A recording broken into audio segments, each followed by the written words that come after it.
family concerns, and such activism can't always be risk-free. I question my parents' actions more than I used to, but I've had the luxury of living a much longer life than they did, and hopefully I've learned from many experiences that were foreclosed to them. I may question my parents' judgment, but I don't reject them, and I remain proud of them, even if my father did what he could to aid the Soviet Union throughout the 1940s, and my mother supported him. Despite the awful consequences of their choices, my parents acted with integrity, courage, and in furtherance of righteous ideals, and passed their passion for social justice on to me and my brother.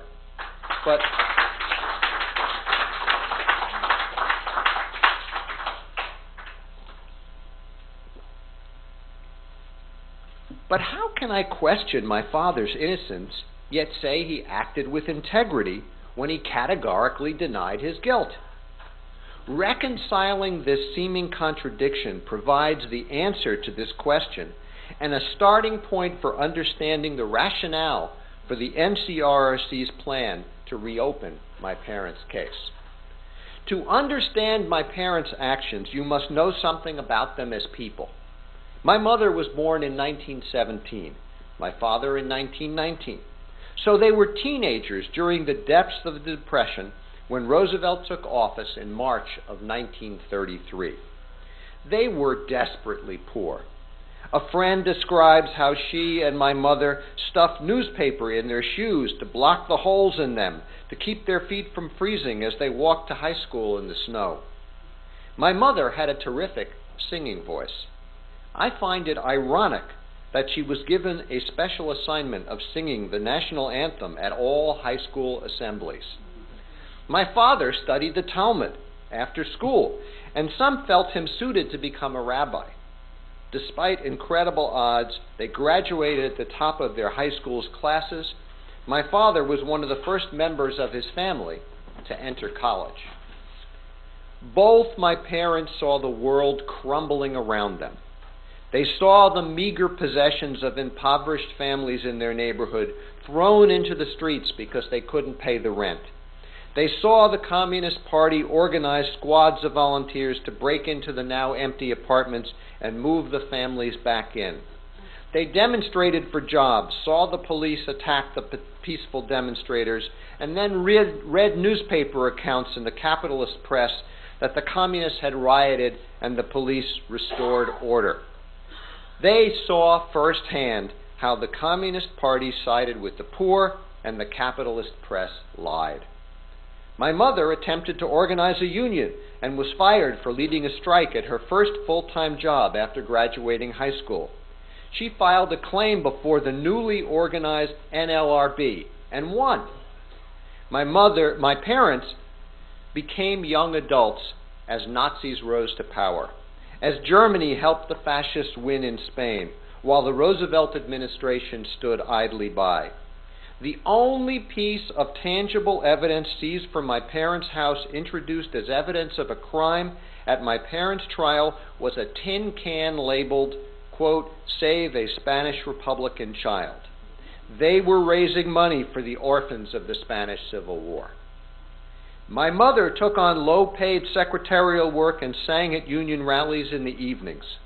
They met, married, and joined a community of young communist activists ready to engage the world as World War II started. With the passion of youth, not unlike what my wife Ellie and I felt in our SDS collective 25 years later, they carried the fight to the fascists in the most effective way they knew how, by helping the Soviet Union.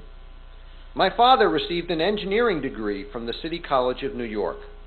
Many of his friends and political comrades had more advanced scientific training and were working in factories on cutting-edge military technology. With the Soviets bearing the brunt of the Nazi attack, sharing this information was a chance to strike a blow against the Hitler beast, as my father described him. My mother did not actively participate, but they were political partners. They and their community of young friends shared a burning desire to make the world a better place for themselves and for their children. First, they had to defeat fascism, and then they would work towards a socialist future. They weren't engaging in a political fad or merely following the crowd. This was the essence of who they were. They were not innocent victims. They were knowing political actors taking risks to further their beliefs. When repression crashed down upon them, they decided to resist rather than capitulate. They were 100% truthful when they said they acted as they did because they could not wrong our conscience. They resisted, not only for themselves, but also for their community and for their children. The government presented them with the same choice so many faced during the McCarthy period. Name names or suffer the consequences. If my parents had taken the course of David and Ruth Greenglass and ratted out their friends, in the short run it might have been easier for me and my brother. However, in the long run, today, I am so grateful that I am the child of Ethel and Julius Rosenberg with all of the consequences. With all of the consequences of that heritage, instead of being the child of David and Ruth Greenglass.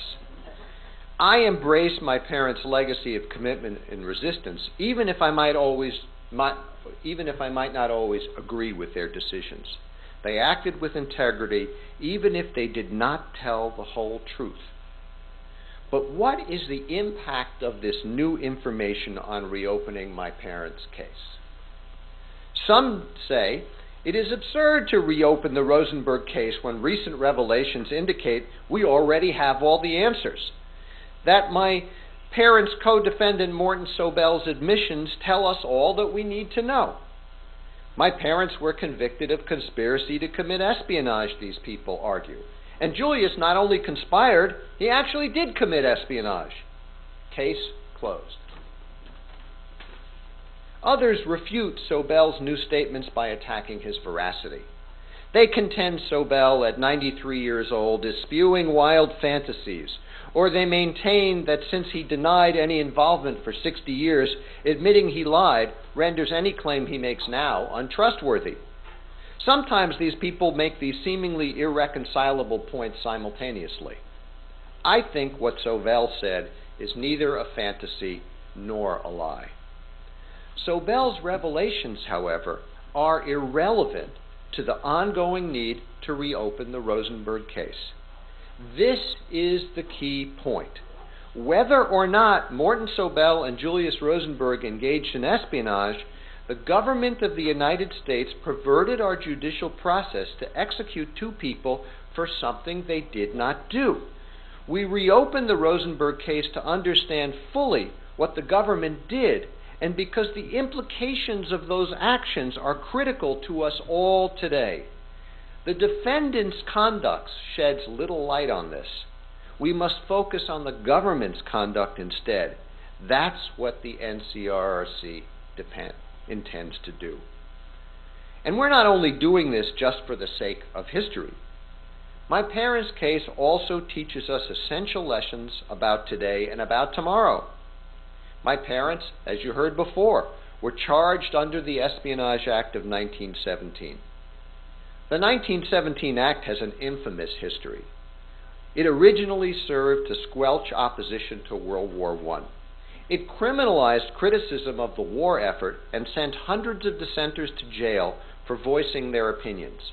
It transformed dissent into treason. Many who attacked the law noted that the framers of the Constitution had specifically limited what constituted treason by writing it into the Constitution. Quote, treason against the United States shall consist only in levying war against them or in adhering to their enemies, giving them aid and comfort. The framers felt this narrow definition was necessary to prevent treason from becoming what some called, quote, the weapon of a political faction. It appears obvious that the Espionage Act is unconstitutional because it does exactly what the Constitution prohibits. It is, in other words, an effort to make an end run around the treason clause of the Constitution. Not surprisingly, however, as we've seen in times of political stress. Shortly after its passage, the Supreme Court upheld the Espionage Act's validity in a 5-4 decision. It's no accident that Bradley Manning and Julian Assange may be charged under the same act in 2011. And it is also no accident that Manning and Assange may face a conspiracy charge, just as my parents did.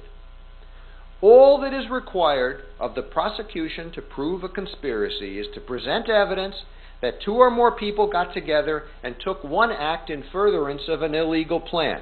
It could be a phone call or a conversation.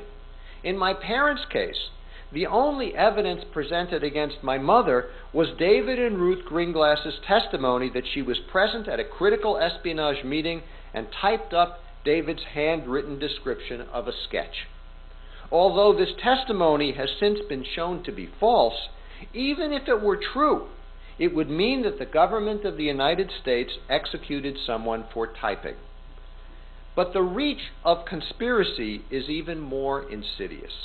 It means that anyone with whom my parents discussed their actions in politics could have been swept up and had similar charges brought against them, even if someone testified that those conversations included plans to commit espionage. Thus, the case against my parents was rightly seen by many in their political community of rank-and-file Communist Party members as a threat to them all. Viewing the WikiLeaks situation through this lens, it becomes apparent why the government would seek to charge Manning and Assange with conspiracy.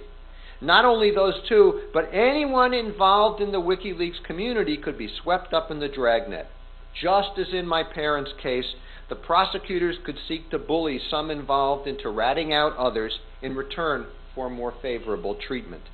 This divide-and-conquer approach would turn individuals against each other, sow the seeds of distrust within the broader community, and intimidate others into quiescence. This kind of attack threatens every activist. Although later Supreme Court decisions seem to criticize and limit its scope, the Espionage Act of 1917 has never been declared unconstitutional. To this day, with a few notable exceptions that include my parents' case, it has been a sword of Damocles awaiting the right political moment and an authoritarian Supreme Court to spring to life and slash at dissenters. And this is just one of the many ways in which lessons taught by my parents' case could impact modern-day cases. Another concerns capital punishment. While the Espionage Act of 1917 may be used to punish Bradley Manning for spreading the truth, in my parents' case, it was imposed to employ the death penalty. April 5th of this year marked the 60th anniversary of Judge Kaufman's pronouncement of the death sentence against my parents. Kaufman justified the death penalty by saying their, quote, conduct in putting into the hands of the Russians the A-bomb years before our best scientists predicted Russia would perfect the bomb has already caused, in my opinion, the communist aggression in Korea with the resulting casualties exceeding 50,000. The hoopla about Morton Sobel's recent statements serves to distract attention from Judge Kaufman's towering lie that the government of the United States knew that neither Ethel nor Julius Rosenberg stole the secret of the atomic bomb. Kaufman's statement remains as false today as it was in 1951. The FBI, the Justice Department, and Kaufman were guilty of a much more serious conspiracy than any my father was involved in. My father passed secrets to the Soviets, but the government fabricated evidence, suborned perjury, manipulated the jury, wrongfully executed two young parents. The government subverted the rule of law, violated the Constitution, and damaged our democracy. 60 years later, the government still refuses to come clean, and most of the corporate-controlled media continue to ignore this scandal. This is the basis of the NCRRC's rationale for reopening my parents' case. It does not take a genius to figure out that it's possible